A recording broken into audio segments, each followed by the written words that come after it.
Here's part two of the weekly video. This is on a non-fiction text this week. This is London by Ben Judah. It's divided up into the chapters of different parts of London, as you can see.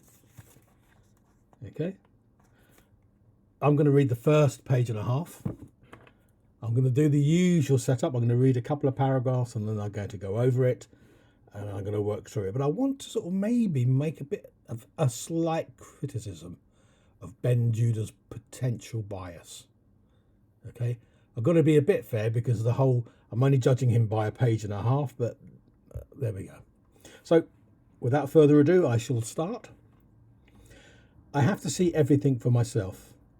I don't trust statistics. I don't trust columnists. I don't trust self-appointed spokesmen. I have to make up my own mind. This is why I'm shivering again in Victoria Coach Station at 6 a.m. I'm being pushed around. Automatic doors slide and close. Crowds are dazed with arrival. African men in hoodies and pea leather or pleather jackets rub their eyes. Polish meatheads grip onto huge toolboxes as they make for the street. Arab men in body warmers and fleeces pull out throwaway phones and dial those that know. Well, first of all, I hope you can straight away... why isn't it working? Yeah, that's why it isn't working. Work!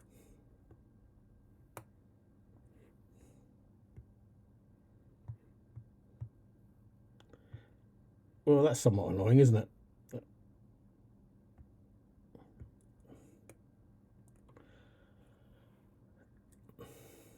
There we go. I have... sorry. Flipping thing.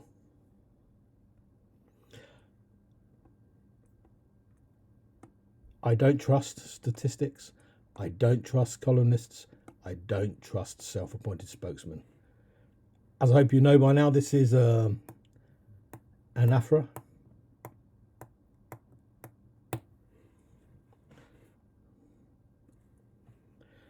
Notice he's focusing a lot, or he will do, on words in the semantic field of cold, shall we say.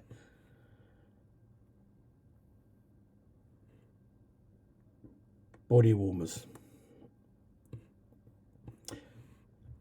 I've been coming to the church coach station every morning now for weeks, counting the buses and pacing up to strangers. First dozens, then hundreds, recording what they say into my phone. Again, I am hungover, I am cold. Again, the freeze steams every pane and the damp air kneads itself into my clothes. Again, semantic field.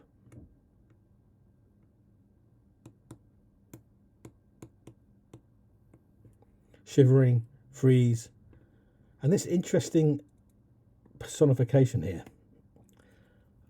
I really need to get an Apple pen. This really doesn't work very well.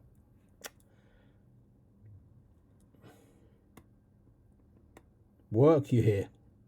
Okay, so you can read it. So the damp air kneads. Now, normally when you knead something, it's like when a baker kneads dough. That's so flippin' annoying. I'm not going to restart the video because it's gone on too long now, but it's not working. Wheels crash through dirty water as coaches bleeping and reversing unload Paris, Bucharest and Rome. Remember I told you 2016? Very unlikely that any people get unloaded from Paris, Bucharest and Rome now. Pigeons flutter and ventilators moan.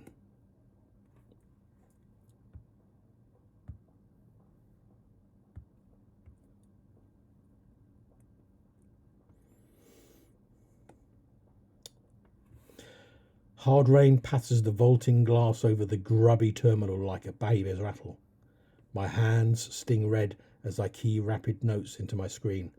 This is what life is like, morning after morning at our miserable Ellis Island, the point from which our society is changing.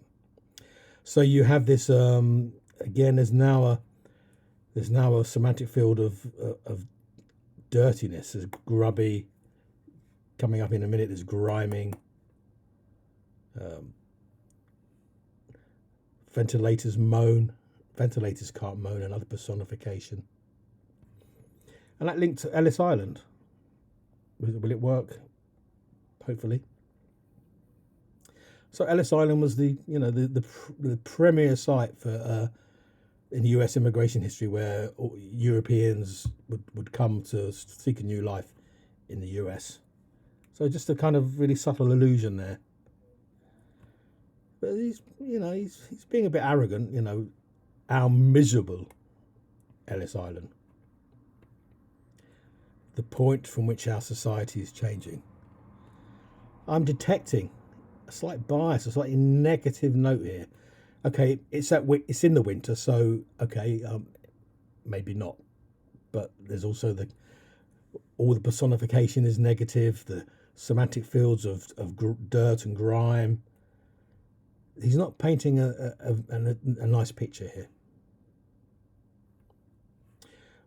This cramped hall, lined with grimy old payphones, echoes with languages I cannot understand. Sinti, Turkish, maybe Swahili. Tiles shine with electric light. Now Eurolines empties. A Romanian woman in a grey shell suit pulls off her hood, smiles timidly, a step away from a stocky man, and flicks her long, glossy brown hair back and forth. An oily, unshaven boy in all black hoodie and puffer jacket drags a sports bag and stares blankly into the squiggling colours of the tube map. Again, this is the semantic field of negativity, I get the feeling, and I can't put a finger on it, but he's not completely happy about this situation, as we will see. I am standing in the damp again, keying in what I can see. By that he means he's keying into his phone. He's taking notes on his phone. I was born in London, but I no longer recognise this city. I don't know if I love the new London or if it frightens me. A city where at least 55% of people are not ethnically white British. Nearly 40% were born abroad and 5% are living illegally in the shadows. I have no idea who these new Londoners are, or even what their London really is. This is why I keep coming here. So, there is okay. He does say he doesn't know whether he loves it. Really got to find out why this doesn't work. There we go. Okay. I don't know why. I don't know if I love this new London or if it frightens me. And he just has to make it, obvious. Does it matter if 54% of people are not ethnically white British? And the way he portrays all the people. How, for example, does he really know this woman's Romanian? How does he know she could be German? She could be Slovakian. How does he know she's Romanian? How does he know these languages are Sinti and Turkish? Does it actually matter? And Polish meatheads. That could be construed as slightly offensive, really. By meatheads, he means like rough men that are probably a bit aggressive and a bit uneducated and a bit uncivilized. How does he know? He's only making assumptions by what they look. They might not be meatheads at all, just because they work with tools. They might be entirely pleasant people. So I think there's an awful lot of bias going on in this text. Okay. So just finishing off, it was pure fluke that I did the provocation on spatial theory and social justice, and that it links to the reading log that I've been working on for you of London, so you can make quite a lot of interesting comparisons. I'd love to see you do something that I haven't asked you to do, if that makes sense. I don't know, write a poem, write a short academic text, write your own impressions of London. Be creative. Show me what you can do. Thank you.